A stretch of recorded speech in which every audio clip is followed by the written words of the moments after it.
نحمدہ ونصلی ونسلم علی رسولہ الکریم اما بعد۔ میرے انتہائی واجب الاحترام دوستوں اور میرے بھائیوں اور میری بہنوں، آج کے درس قرآن میں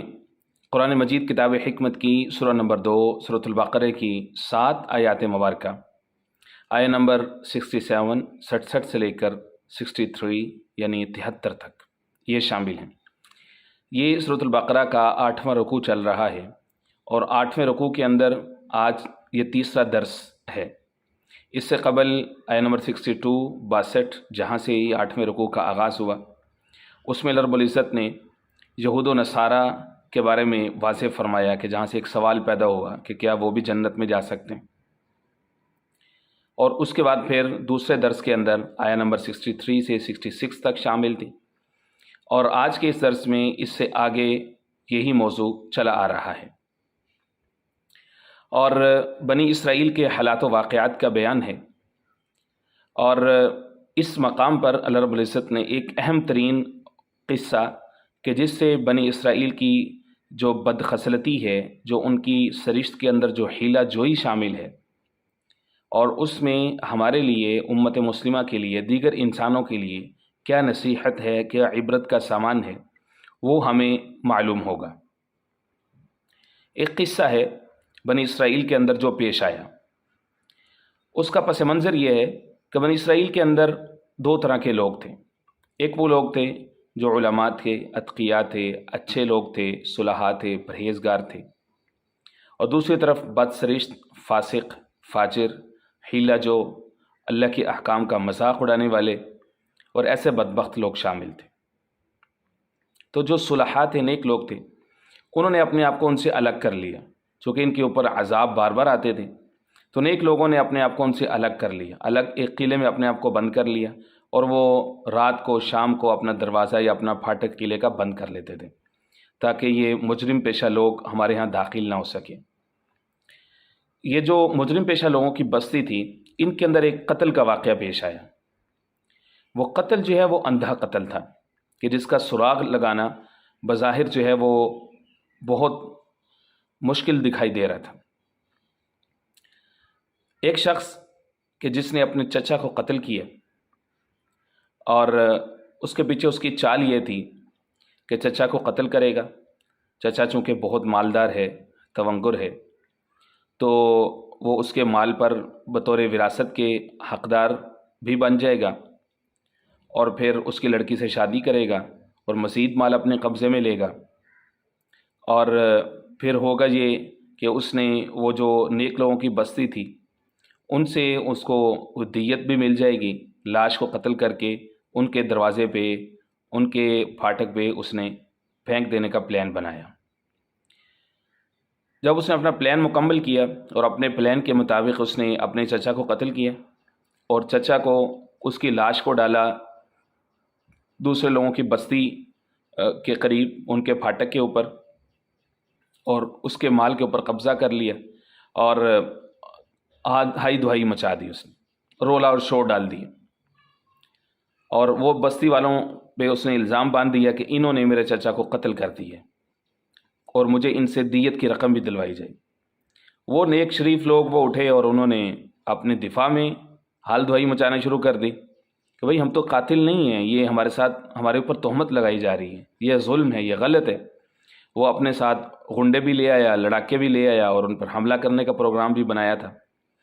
تو بستی کے لوگوں نے مل کے سوچا کہ ہم جناب موسیٰ علیہ السلام سے درخواست کرتے ہیں کہ اس معاملے میں ہماری رہنمائی کریں اور اللہ سے کوئی مدد کی دعا کریں، ہم بہت پریشر میں ہیں، ہمارے اوپر ایک ناجائز الزام لگائے جا رہے ہیں۔ موسیٰ علیہ السلام نے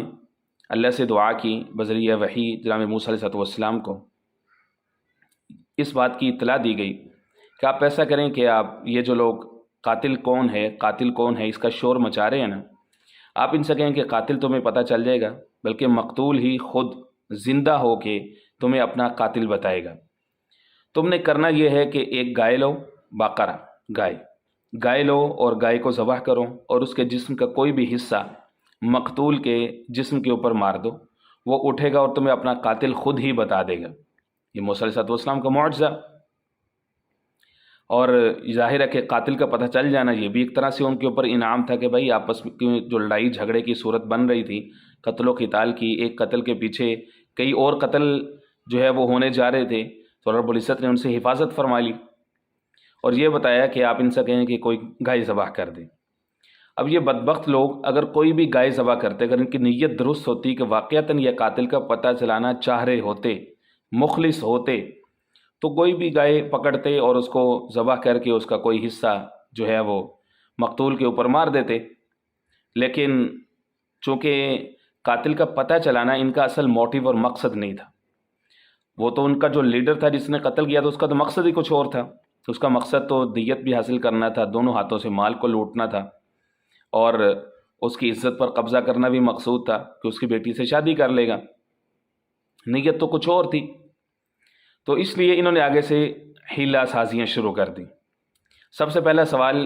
انہوں نے آگے سے یہ کیا کہ اتتخذنا ہزوا، موسیٰ علیہ السلام سے کہنے لگے کہ آپ مجھ سے ہم سے مذاق کر رہے ہیں، تتخذنا ہزوا، ایسا کبھی ہوتا ہے کہ گائے کو ذبح کرو، جانور کا ذبح کردہ حصہ کوئی ٹچ کرو اور مقتول بٹانا شروع کر دے، ایسا کبھی انسانی تاریخ میں کبھی ہوا ہے؟ موسیٰ علیہ السلام نے فرمایا اعوذ باللہ نکون من الجاہلین، ظالموں تم کیا میرے بارے میں تصور کر رہے ہو کہ اللہ کے احکام کے بارے میں تم سے مذاق کروں گا؟ میں اللہ کی پناہ چاہتا ہوں کہ میں ایسا جاہل بن جاؤں کہ میں اللہ کے معاملات میں اس طرح سے کوئی استہزاء کروں۔ پھر انہوں نے کہا کہ اچھا چلے ٹھیک ہے، مان لیتے ہیں کہ آپ کی گائے والی جو بات ہے وہ درست ہے، لیکن گائے کے بارے میں ہمیں کچھ بتائیں تو صحیح، ماہی گائے کیسی ہو، یعنی کس حالت میں ہو، بوڑھی ہو، جوان ہو؟ پہلا سوال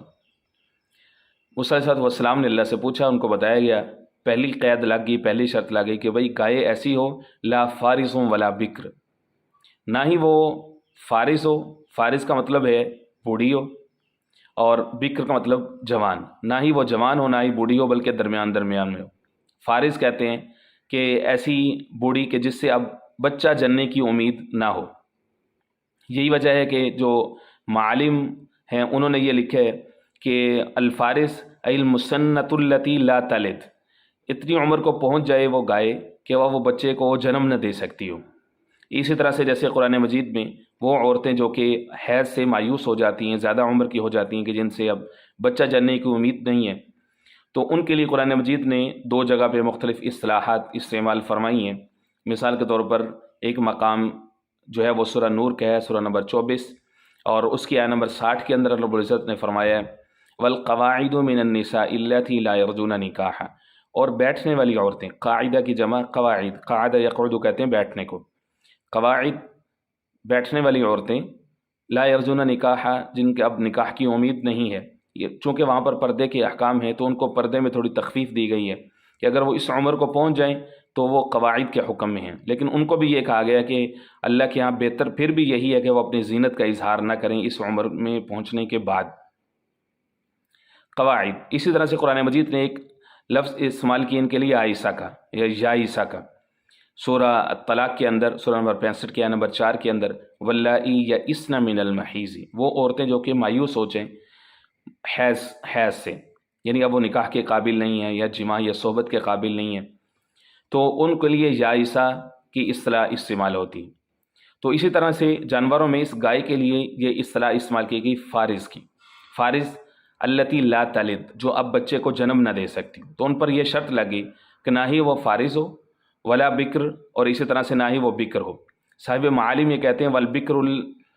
الفتیۃ التی لم تلد قط، لم تلد قط، کہ بکر سے مراد وہ عورت ہے جس نے ابھی تک بچہ جنم نہ دیا ہو، یعنی بالکل کنواری ہو۔ تو ان پر پابندی لگ گئی پہلی کہ بھائی نہ وہ بالکل بوڑھی ہو نہ ہی کنواری ہو بلکہ درمیان میں ہو۔ عوان بین ذالک، اس کے درمیان درمیان میں ہو، یعنی العوان المتوسط بین السنین، علامہ راغب رحمہ اللہ نے فرمایا کہ دونوں عمروں کے درمیان درمیان میں ہو۔ فَفْعَلُوا مَا تُؤْمَرُونَ، اب قرآن مجید کا عجیب انداز ہے کہ اب تم کرو ما تؤمرون، جس کا تمہیں حکم دیا جا رہا ہے، یعنی کہا یہ جا رہا ہے کہ اب تم مزید کوئی سوال نہ کرنا، جتنے زیادہ تم سوال کرتے جاؤ گے ویسے ویسے تمہیں جواب ملتا جائے گا، اور وہ گائے کے ساتھ قیودات اور شروط لگتی جائیں گی، اور پھر وہ گائے تمہارے لیے مشکل ہو جائے گا اس کو ڈھونڈنا۔ اگر تم واقعتاً قاتل کا پتہ چلانا چاہتے ہو ففعلوا، تو پھر کر گزرو جو ہم تمہیں ابھی سے کہہ رہے ہیں۔ لیکن ان کی سرشت کے اندر چونکہ حیلہ جوئی تھی، تو انہوں نے بد عہد لوگ تھے، بد کردار لوگ تھے، انہوں نے ایک اور سوال داغا۔ اگلا سوال ان کا یہ تھا یبین لنا ما لونھا، اچھا یہ تو عمر تو آپ نے بتا دی ہے، تو ہمیں یہ بھی بتائیں کہ ما لونھا، کہ اس کا رنگ کیسا ہونا چاہیے اس گائے کا۔ دوسرا سوال، موسیٰ علیہ السلام نے ان سے فرمایا اچھا انہ یقول انہا بقرۃ صفراء، جو گائے ہو وہ زرد ہو، صفرا زرد ہو، فاقع اور گہرے رنگ کی ہو، گہری زرد ہو، تسر الناظرین، ایک قید اس میں اور شامل کر لو کہ دیکھنے والوں کو وہ بھلی لگے، خوشنما لگے اور خوبصورت لگے۔ اب ایک اور قید لگی، اس لیے علماء یہ فرماتے ہیں کہ اللہ کا جب کوئی حکم معلوم ہو جائے تو اس کے بعد اس کو کر گزرنا چاہیے، اس میں جو کمی کوتاہی رہ گئی، اگر تمہارے اندر اخلاص موجود ہے، تقوی موجود ہے، تو رب العزت اس کا اجر تمہیں عطا فرما دیں گے۔ لیکن تم زیادہ سے زیادہ سوالات، کہ جیسا کہ ہماری قوم میں بھی کئی سارے ایسے لوگ ہیں جن کو یہ بیماری ہوتی ہے کہ بار بار ایک معاملے کو اچھالتے جائیں گے، اس کے اوپر سوالات سے سوالات کھڑے کرتے جائیں گے، جبکہ اللہ رب العزت نے دوسرے مقام پر سورہ مائدہ کی آیت نمبر 101 کے اندر فرمایا یا ایھا الذین آمنوا لا تسألوا عن اشیاء ان تبد لکم تسؤکم، کہ اے ایمان والو ایسی چیزوں کے بارے میں سوال نہ کرو جو اللہ نے خود تمہارے لیے مخفی رکھی ہیں، اگر تم سوال کرو گے تو ہو سکتا ہے وہ تمہارے لیے کھول دی جائیں اور تم پھر مشقت میں پڑ جاؤ۔ اس لیے جتنی بات کا پتہ چلے کوشش کر کے اس پر انسان کو چاہیے کہ عمل کر لے۔ تو ان کا دوسرا سوال کا جواب آیا تو مزید قیودات کا اضافہ ہو گیا۔ اب جو ہے وہ ان سے انہوں نے تیسرا سوال کر لیا، یبین لنا ما ہی، ابھی بھی ہمارے لیے گائے کی حالت واضح نہیں ہو رہی، ہمیں بتائیں کہ گائے ایکچول میں کرتی کیا ہو، کس حالت میں ہو، کچھ مزید ہمیں وضاحت چاہیے۔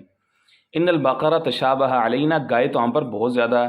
جو ہے وہ متشابہ ہو چکی ہے، ہمیں نہیں پتہ چل رہا کہ آپ کیا کہہ رہے ہیں، کس طرح کی گائے کہہ رہے ہیں۔ ان کو پھر جواب ملا، ایک اور قید لگی کہ بھائی گائے ایسی ہو لا ذلول تثیر الارض ولا تسقی الحرث، لا ذلول، نہ ہی سودی ہوئی ہو یعنی تجربہ کار ہو، بالکل نئی نویلی نہ ہو، تثیر الارض، اور نہ ہی وہ زمین میں جوتی ہوئی ہو، اس کے درمیان میں ہو گائے۔ اب مزید ان کے اوپر جو ہے وہ پابندیاں لگ گئی، لا ذلول تثیر الارض ولا تسقی الحرث، اور نہ ہی وہ پانی سیراب کرنے کے کام آتی ہو اور نہ ہی وہ کھیتیوں میں جوتنے کے کام آتی ہو، اور مسلمۃ لا شیۃ فیہا، مسلمہ کہتے ہیں بے عیب ہو، یعنی اس کے جسم کے اوپر کوئی دھبے نہ ہو یا کوئی بیماری نہ ہو، کوئی بایولوجیکل اس کے اندر کوئی عیب نہ ہو، لا شیۃ، کوئی داغ نہ ہو اس کے اوپر۔ اتنی ساری قیودات کے بعد بدبخت کہنے لگے الآن جئت بالحق، جب ان کو ابھی بھی علماء لکھتے ہیں کہ ان کے اندر اب اتنا یقین تھا کہ اس طرح کی گائے ہمیں ملنی نہیں ہے، کیونکہ وہ قاتل کو تلاش کرنا وہ چاہتے ہی نہیں تھے، جس کو کہا جاتا ہے کہ بھائی سوتے ہوئے کو تو ہر بندہ جگا لیتا ہے، تو جاگنے والے کو کون جگائے۔ یہی حال ان کا تھا کہ قاتل کا تو یہ پتہ چلانا چاہ ہی نہیں رہے تھے۔ اب ان کو یہ یقین ہو گیا کہ اتنی ساری قیودات کے بعد اب کوئی گائے ملنے والی نہیں ہے، لہٰذا ہم یہ بہانہ بنائیں گے کہ اس طرح کی ہمیں مل ہی نہیں رہی۔ لیکن چونکہ ان کے اوپر ایک پریشر تھا ان لوگوں کی طرف سے کہ جن کے اوپر الزام لگایا گیا تھا کہ اب تم نے ڈھونڈنی ہے، ہو سکتا ہے ان کے بندے بھی ساتھ ان کے ہوں کہ اب ہم یہ ڈھونڈتے ہیں گائے تاکہ ہم اس تہمت سے، اس الزام سے بری ہو سکے جو تم نے ہمارے اوپر باندھا ہے، اب تو ہم ہر حال میں قاتل کا پتہ چلا کے چھوڑیں گے۔ تو اب اس کے بعد یہ لوگ جو ہیں وہ اس کی تلاش میں، ایسی گائے کی تلاش میں گئے، ڈھونڈتے رہے، تو بالآخر ایک کنارے سے، بستی کے کنارے سے ایک یتیم بچہ تھا، اس کے پاس ایسی گائے موجود تھی جس کے اندر یہ شرائط تھی، نہ بوڑھی، نہ جوان، نہ ہل جوتتی، اسی طرح سے نہ زمین کو سیراب کرنے میں کام آتی، اور اسی طرح سے گہرے زرد رنگ کی، دیکھنے والوں کو خوشنما لگے، یہ ساری۔ تو اللہ رب العزت کیا کرتے ہیں کہ جو شخص صبر کرتا ہے، جہد کرتا ہے، مشقت اٹھاتا ہے، محنت کرتا ہے، رب العزت نہ اس کو ضائع کرتے ہیں، نہ اس کی اولادوں کو ضائع کرتے ہیں، یا کم از کم اس کی اولادیں ضرور اس کا پھل کھاتی ہیں۔ تو یہ جو شخص تھا یہ بڑا ہی نیک شخص تھا۔ اب اس کا جو بچہ تھا اب وہ یتیمی کو پہنچ چکا تھا اور اس کے پاس یہ گائے تھی، تو اب اس نے کہا جی میں تو تمہیں بیچ کے نہیں دینے جا رہا۔ انہوں نے بڑی آفرز کی ان کو، بالآخر طے یہ ہوا کہ گائے کے وزن کے برابر سونا دیا جائے گا۔ اب ان کو گائے کے وزن کے برابر سونا دینا پڑا، تب جا کر کے ان کو وہ گائے ملی۔ جب وہ گائے ملی، گائے کو ذبح کیا گیا اور اس کا حصہ مقتول کو ٹچ کیا گیا۔ مقتول زندہ ہوا اور زندہ ہو کر کے اس نے اپنے قاتل کا نام بتایا، اپنے بھتیجے کا نام بتایا، اور پھر دوبارہ مر گیا۔ اب کلی کھل چکی تھی، ان کے درمیان جو اختلاف کی، جو جھگڑے کی ایک فضا تھی، باہمی قتل و غارت کا جو ایک بہت بڑا ایک موقع آ چکا تھا، اللہ رب العزت نے اس سے ان کو محفوظ رکھا۔ گویا کہ بنی اسرائیل پر جو انعامات کا سلسلہ اس سورہ کے 5ویں رکوع سے چل رہا ہے، اس میں سے اس کو بھی بطور انعام کے ہی اللہ رب العزت نے شامل کیا کہ وہ وقت بھی یاد کرو یا وہ انعام بھی یاد کرو جب ہم نے تمہارے اوپر کیا، کہ ہو سکتا ہے دونوں بستی کے لوگ ایک دوسرے کو قتل کرتے کرتے دونوں بستی ہی فنا ہو جاتی ایک قتل کے پیچھے، لیکن اللہ رب العزت نے اس سے حفاظت کی اور پھر قاتل پکڑا گیا اور قاتل کو پھر مار ڈالا گیا۔ چونکہ معلوم یہ ہوتا ہے کہ اس وقت ابھی تورات کے اندر قصاص کا قانون جو ہے وہ آیا نہیں تھا، لیکن اس وقت چونکہ وہ قاتل پکڑا جا چکا تھا، اور اس سے پہلے جو قانون تھا وہ تھا قسامہ کا۔ قسامہ عربی میں قسم سے نکلا ہے، جس کا مطلب ہوتا ہے کہ اگر کوئی قاتل معلوم نہ ہو رہا ہو تو جس بستی کے پاس سے لاش ملے گی تو وہاں کے لوگوں کو پکڑا جائے گا اور ان سے قسمیں اٹھائی جائیں گی۔ تو ایک قسم سے قسمیں اٹھوائی جائیں گی۔ ظاہر ہے کہ اس زمانے میں نہ فنگر پرنٹس ہوتے تھے، نہ ڈی این اے ہوتے تھے، نہ جیو فینسنگ ہوتی تھی، جدید طریقہ میکانزم نہیں ہوتا تھا قاتل کو پکڑنے کا، تو لوگ پھر اپنی تئیں یہ کوشش کرتے تھے کہ ظاہر ہے کہ جس بستی کے قریب سے لاش ملی ہے تو قاتل بھی ہو سکتا ہے یہیں پر ہو۔ جدید کمیونیکیشن کے ذرائع نہیں تھے، سفر کے جدید ذرائع نہیں تھے کہ قاتل قتل کر کے مقتول کی لاش کو اتنی دور تک ٹریول کر کے کہیں تیزی کے ساتھ لے کے جا سکے، تو زیادہ سے زیادہ وہ کوشش کر کے بھی قریبی بستی کے سامنے ہی پھینک سکتے، تو اس طرح سے وہ تھا۔ اس لیے وہ قریبی بستی والوں پر وہ الزام لگا رہا تھا کہ یا تو ان سے اگر قاتل ایکچول میں نہیں مل رہا کہ قاتل کون ہے تو پھر یہ ہے کہ پوری بستی سے دیت لی جائے گی، اور دیت ہی 100 اونٹ یا اس کے جو بھی جتنا سونا بنتا ہے، جتنی اس کی قیمت بنتی ہے،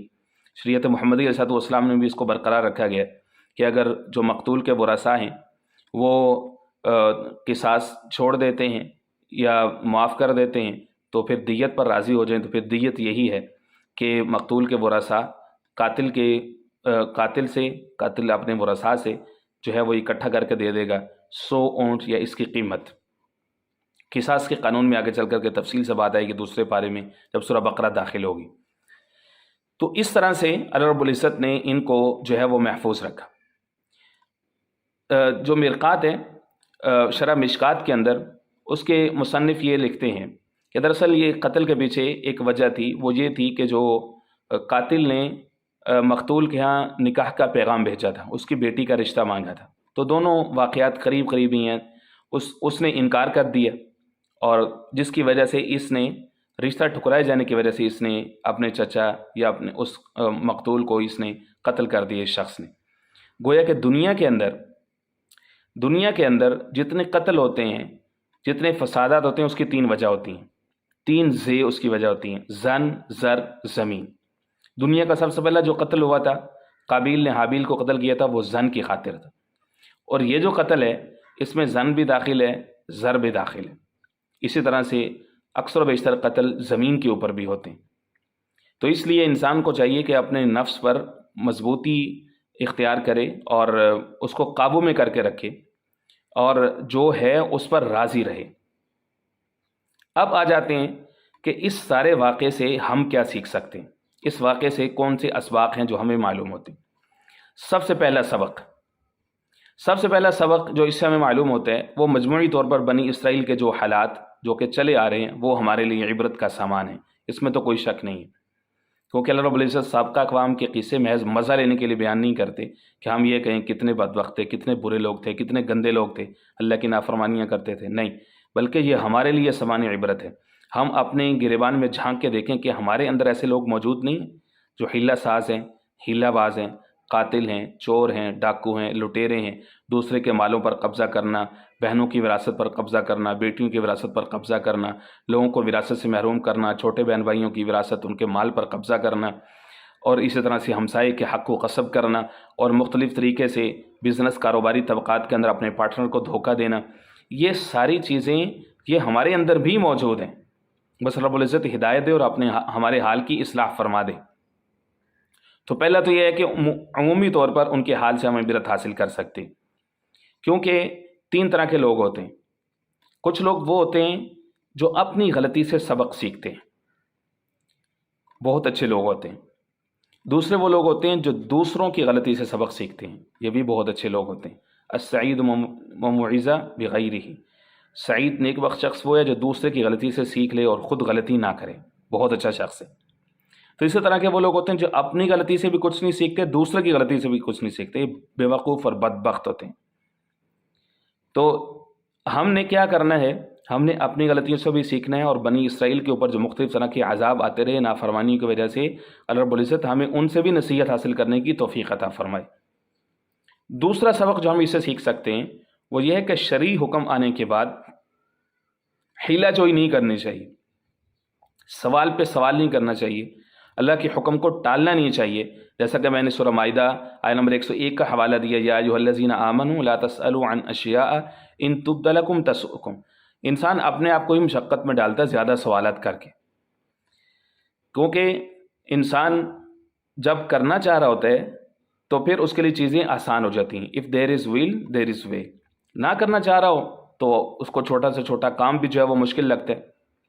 تیسرے نمبر پر یہ ہے جو چیز ہم سیکھ سکتے ہیں وہ یہ ہے کہ جرم کبھی چھپ نہیں سکتا، مجرم پکڑا ضرور جاتا ہے۔ بعض دفعہ جس کا نقصان ہوتا ہے، بعض دفعہ وہ اس کو محض مروت کی وجہ سے اس کو شرمندگی سے بچانے کے لیے نہ بتائے، الگ بات ہے، لیکن جب انسان کسی کے ساتھ برا کرتا ہے تو اس کو معلوم ضرور ہو جاتا ہے، پکڑا ضرور جاتا ہے، اور کبھی جو ہے وہ اس کو اس کی سزا بدلے میں کسی اور طریقے سے کسی اور جگہ سے مل جاتی۔ جیسی کرنی ویسی بھرنی، نہیں مانتا تو کر کے دیکھ، جنت بھی ہے جہنم بھی ہے، نہیں مانتا تو مر کے دیکھ۔ تو جو کرو گے وہ ہوگا، کسی نہ کسی طریقے سے نیکی بھی پلٹ کر کے آتی ہے، برائی بھی جو ہے وہ پلٹ کر کے آتی ہے۔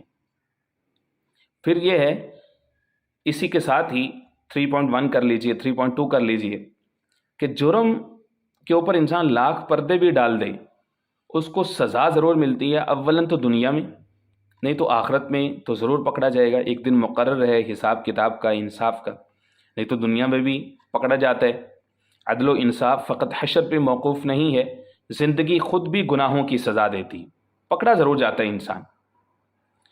تو اس طرح سے یہ اسواق ہیں جو ہم اس سے سیکھ سکتے ہیں۔ اب آتے ہیں ان آیات مبارکہ کے ترجمے کی طرف۔ وَإِذْ قَالَ مُوسَىٰ لِقَوْمِهِ، اور جب کہا موسیٰ علیہ السلام نے اپنی قوم سے، ان اللہ یأمرکم، بے شک اللہ حکم دیتے ہیں تمہیں، ان تذبحوا بقرہ، کہ تم ذبح کرو بقرہ، ایک گائے کو، بقرہ کہتے ہیں گائے کو۔ قالوا، وہ آگے سے کہنے لگے، اتتخذنا ہزوا، کیا تو پکڑ رہا ہے ہمیں، کیا تو بنا رہا ہے ہمیں، اتخذ یتخذ، پکڑنا بنانا، کیا تو بنا رہا ہے ہمیں، ہزوا، مذاق کر رہے ہیں ہمارے ساتھ۔ قال، موسیٰ علیہ السلام نے فرمایا، اعوذ باللہ، میں اللہ کی پناہ چاہتا ہوں، ان اکون من الجاہلین، کہ میں ہو جاؤں جاہلوں میں سے، یعنی میں اللہ کا نبی ہو کر کے میں تمہارے ساتھ اس طرح سے اللہ کے احکام کے بارے میں مذاق کروں گا۔ قالوا، وہ آگے سے کہنے لگے، ادعو لنا، آپ مانگو ہمارے لیے، دعا کرو ہمارے لیے، ربک، اپنے رب سے، یبین لنا ما ہی، کہ وہ کھول دے، واضح کر دے، ما ہی، کہ وہ گائے کیسی ہو۔ قال، موسیٰ علیہ السلام نے فرمایا، انہ یقول، وہ بے شک اللہ یہ کہہ رہے ہیں، انہ بقرۃ، بے شک وہ ایسی گائے ہو، لا فارض، نہ بوڑھی ہو، ولا بکر، اور نہ ہی جوان ہو، عوان بین ذالک، اس کے درمیان درمیان ہو۔ فافعلوا ما تؤمرون، پس تم کرو، افعلوا کرو، فعل یفعل، تم کرو، ما تؤمرون، جو تمہیں حکم دیا جا رہا ہے، یا جس کا تم سب کو حکم دیا جا رہا ہے۔ تؤمرون، امر یامر سے فعل مجہول ہے، فعل مضارع مجہول ہے، اور جمع مذکر حاضر ہے۔ تؤمرون، جو تم حکم دیے جا رہے ہو، کر گزرو۔ قالو، وہ آگے سے کہنے لگے، ادعو لنا ربک، اپنے رب سے ہمارے لیے دعا کرو، مانگو، یبین لنا ما لونھا، کہ وہ واضح کرے، کھولے، ما لونھا، کہ اس کا رنگ کیسا ہو۔ قال، موسیٰ علیہ السلام نے فرمایا، انہ یقول، بے شک وہ رب کہہ رہا ہے، انہ بقرۃ صفراء، وہ گائے ایسی ہو صفرا، جو کہ زرد رنگ کی ہو۔ صفرا، یہ مختلف رنگ ہیں، صفرا زرد رنگ کی، فاقع گہرا،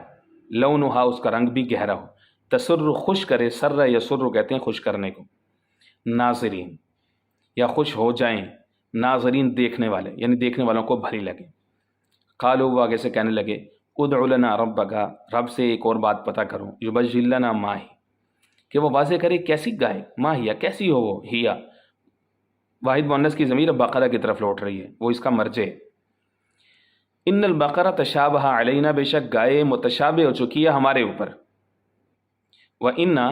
ان شاء اللہ لمہتدون، اور بے شک ہم انشاءاللہ اگر اللہ نے چاہا لمہتدون ضرور بضرور ہدایت پا جائیں گے، یعنی صحیح معنی میں ہمیں پتہ چل جائے گا کس طرح کی گائے کو ذبح کرنی۔ اس لیے جو ہے وہ جو اہل علم ہیں وہ اس آیا کو اس موقع پر بولتے ہیں کہ جب کوئی شخص بات کو ماننا نہ چاہ رہا ہو، ٹال کرنا چاہ رہا ہو، اور بظاہر جیسر یہ دے کہ میں ماننا چاہ رہا ہوں لیکن بہانے بنا رہا ہوں،